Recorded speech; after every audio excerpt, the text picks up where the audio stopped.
Sandra Tremper O'Brien, who's coming out. And she's an absolute dear friend. She's actually one of the very first women that said yes to this book because it was a different book before it was this book. It was just 2 years ago. My goodness, almost 2 years ago. We were at an event here in Bali, and we all went, we need to do something awesome. And let's write a book together. And so Sandra Tremper O'Brien's, she's one of our authors, but she's also a life path. Her life path has taken many, many turns, from sexual assault survivor to litigation attorney to married life, a country club housewife, raising 2 boys. And after 25 years of living a conventional life in a broken marriage, she moved across the country to rediscover herself and place in the world. She has trained an energy healer with the Modern Mystery School, and now bridges spirituality and science as a heart math certified trainer. Then a few years ago, she was invited to attend Burning Man. We love Burning Man. We're all burners.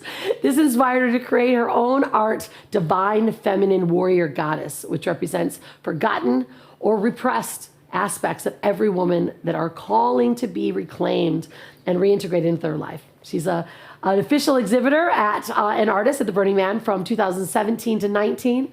The Divine Feminine Warrior Goddess message has since become part of her mission. When she's not indulging her love of learning and travel, Sandra is appreciating the beauty and renewing energy of the ocean near her home in San Diego, where I used to live too. So Sandra, it's so great to have you. How are you, darling? So lovely to see you, Rhonda. Thank you. I mean, I can't thank you enough for really pulling this all together. Who would have thought a couple years ago that this little small group of women had this little kernel of an idea? Yep. And you know what? We followed our intuition, didn't we? We sure did. We followed our intuition. I love that. Yeah. You know, it's so cool too, Sandra, because the work that you obviously lean into is about our, divine masculine, our divine feminine energies. And I remember that moment. I was just really starting to kind of embrace and slowly letting go.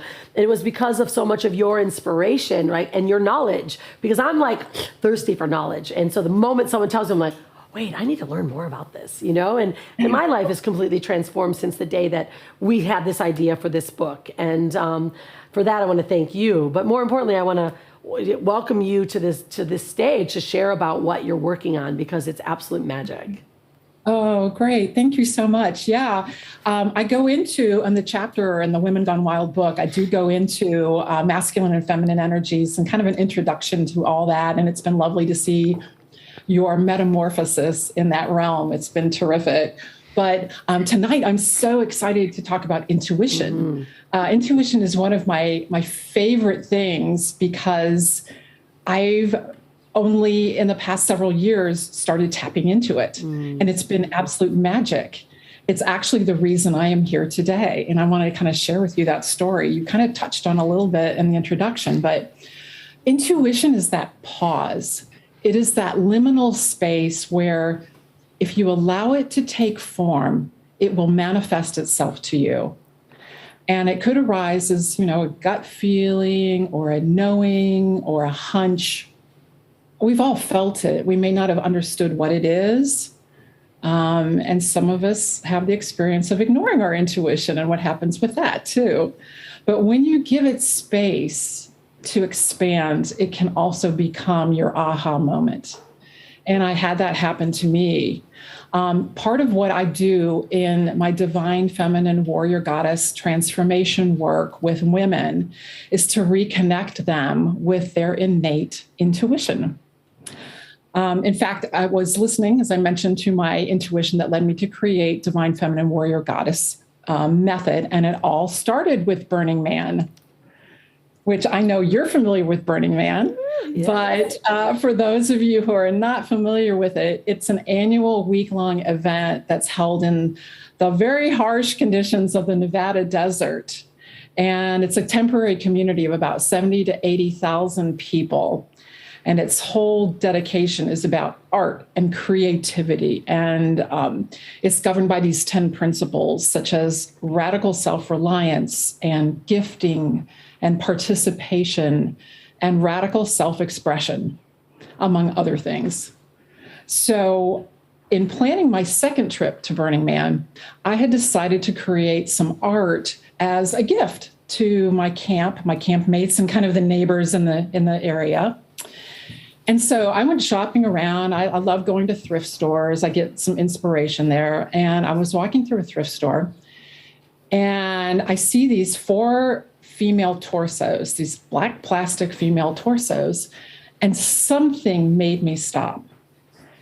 And I just, they were kind of tucked in a corner, actually. They weren't really obvious. And it just made me stop. And I looked at them, and I had this knowing and this almost voice that said to me, you have to buy these.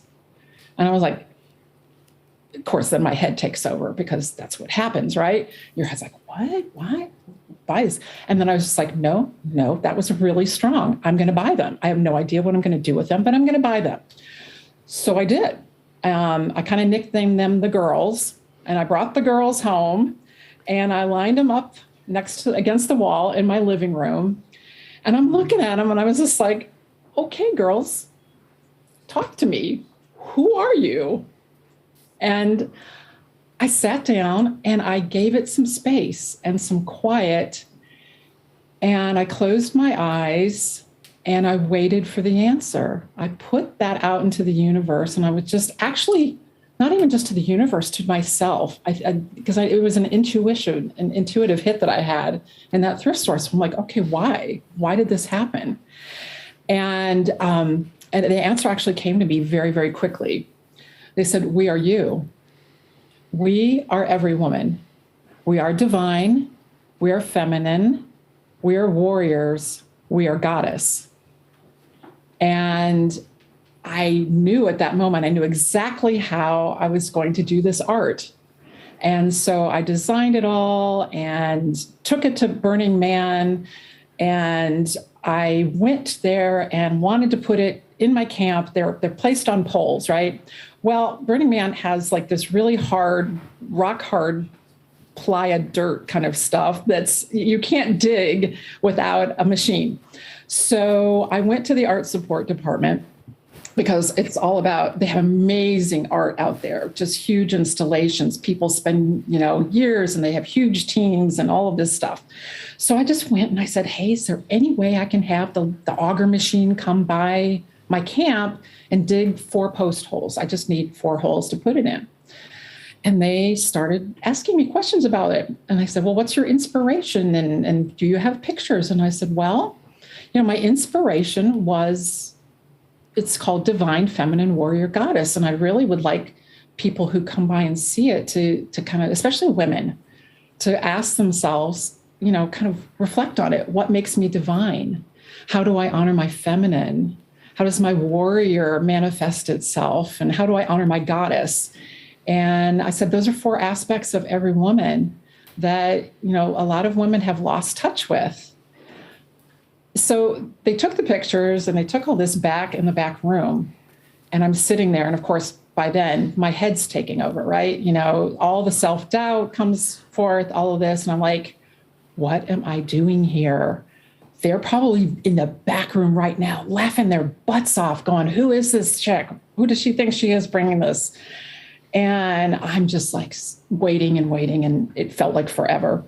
And they finally came out, and they said, well, we love your art, and we really like your inspiration, and we'd love to put it out on the playa, which is out with all the other art, for everybody to see. And at this point, my jaw drops to the floor. I'm speechless, and I'm just like, what? So I'm like, kind of like, you must have made a mistake.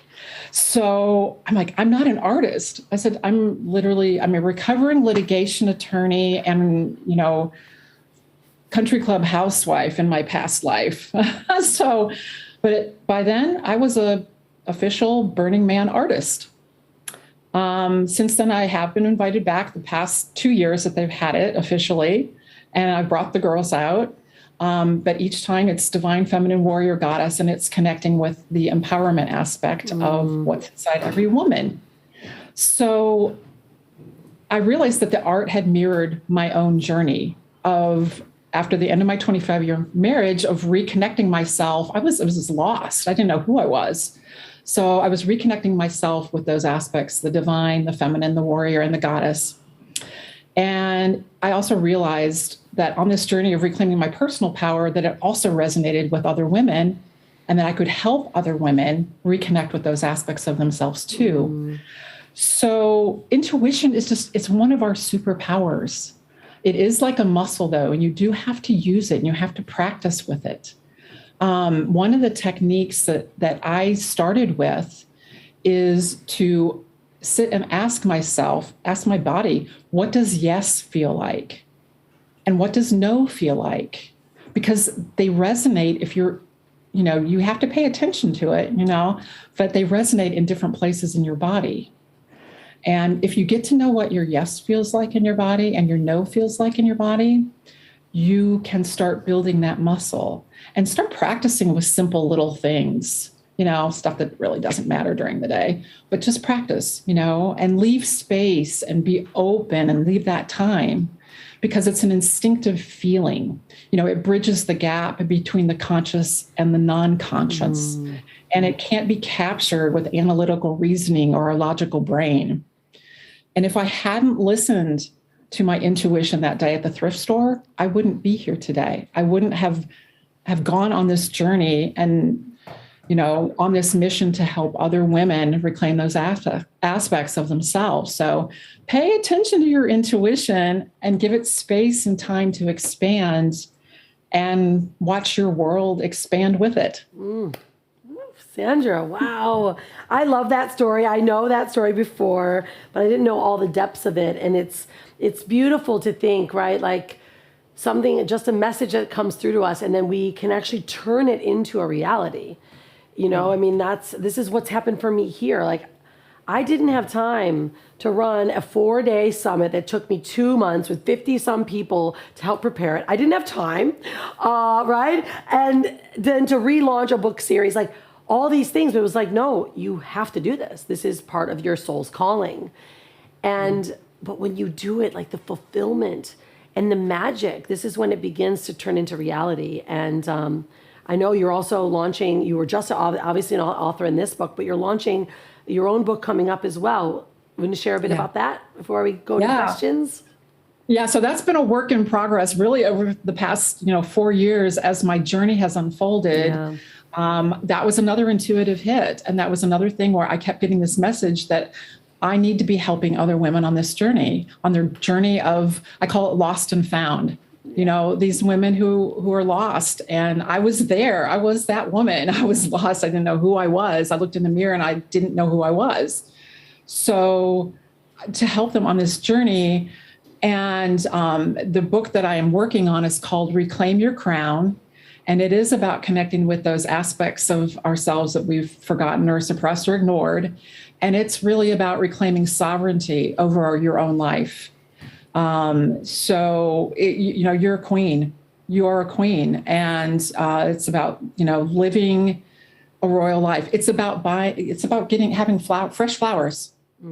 Fresh flowers make me happy. Me too. And I'm worth it. Me too. I'm worth having fresh flowers. This past year, as we found ourselves closed off from the world and from each other, a book was being written by a small group of wild women. That book inspired the manifesto that gave birth to a movement. Imagine an emotionally charged letter of gratitude from one struggling anonymous woman to another anonymous woman who'd mentored her and awakened the wildness within her without even realizing it. One wild woman awakening another wild woman, inspiring her to believe when she'd almost given up, to let loose her wildness and step into her true power. Being a wild woman means to lead fearless, to love fearless, to live fearless, to be kind, thoughtful, driven, and balanced, to embrace honest wealth, to trust our intuition, to develop true leadership, and to welcome diversity. We are Women Gone Wild. Come be wild with us.